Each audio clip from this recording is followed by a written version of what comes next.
Hey guys, the Aussie Duelist here, and this is my deck profile for my Legendary Magician deck, which is my main deck because Dark Magician is my favourite card and this deck revolves around him. This particular Dark Magician was my first ever card. It's my favourite card.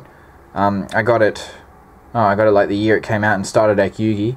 As you can tell, it's the Australian one by the Cody thing. But yeah, without further ado, this is the deck. Well, I run 2 Dark Magician. Then I run a Buster Blader, then Blackluster Soldier Envoy at the beginning. The reason I run this is because basically every card in the deck is either light or dark. There are a few other attributes, but not many. 2 Dark Magician Girls, because she gains 300 attack for every Dark Magician and Magician of Black Chaos in the graveyard. And well, there's 2 in this, so she could potentially be at 2600. 2 Break the Magical Warrior, lots of back row hate. 2 Skilled Dark Magician. Every time spell card is activated while he's on the field, he gets a spell counter. When he has 3, you can sacrifice him to summon a Dark Magician from your hand, deck, or graveyard. Skilled White Magician, he does the same thing but for Buster Blader. 2 Magician's Valkyrias. When she's on the field, you can't target any other magician for any other spellcaster for an attack. So when there's 2, you can't target any spellcaster for an attack. Frequency Magician, my only tuner. It's only in here because I need a tuner.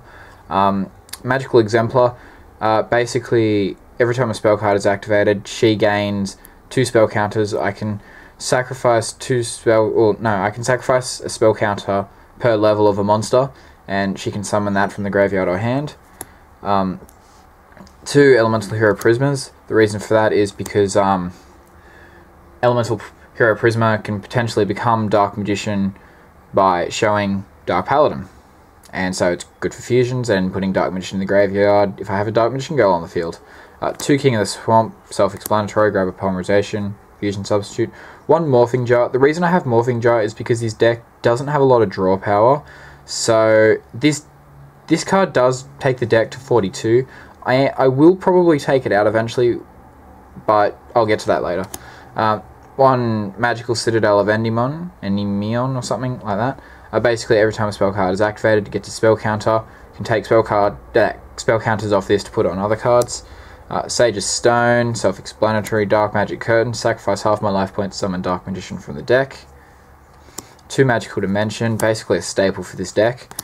Sacrifice a monster on the field when I have a spellcaster, and I can summon a spellcaster from my hand and destroy a monster on the opponent's side of the field.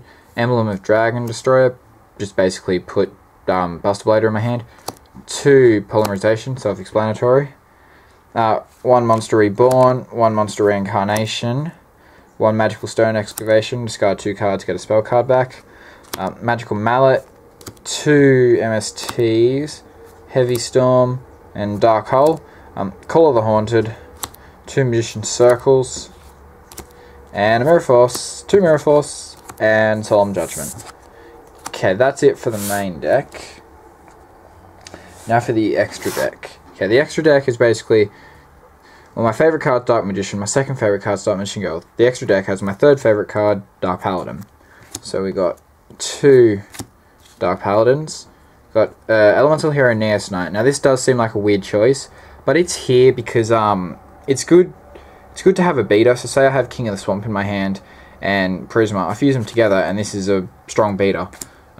Elemental Hero The Shining, well, self-explanatory. I will have an Elemental Hero Escarado, I think it is, when it comes in the mail, but it still hasn't come yet. Dragon Knight Esquisse, self-explanatory. Gaia Knight, the Force of Earth, sorry, just good for a 2600 beater. Iron Chain Dragon, good for a 2500 beater. It's very easy to synchro summon. And also, when it deals battle damage, your opponent has to mill the top 3 cards of the deck. Stardust Dragon, self-explanatory, one of my favourite monsters. Gem Knight Pearl, just a 2600 beater. And Utopia, the standard 2500 beater. So yeah, that is my Spellcaster deck, my Legendary Magician. And yeah, I have played it. It is fairly competitive. I'm not a very competitive duelist, like I'm never going to go try for the Nationals or anything, but it is as competitive as I want it. So yeah, that is that. yeah. So thanks for watching, guys. Leave feedback down below, and that would be greatly appreciated. And yeah, thanks for watching.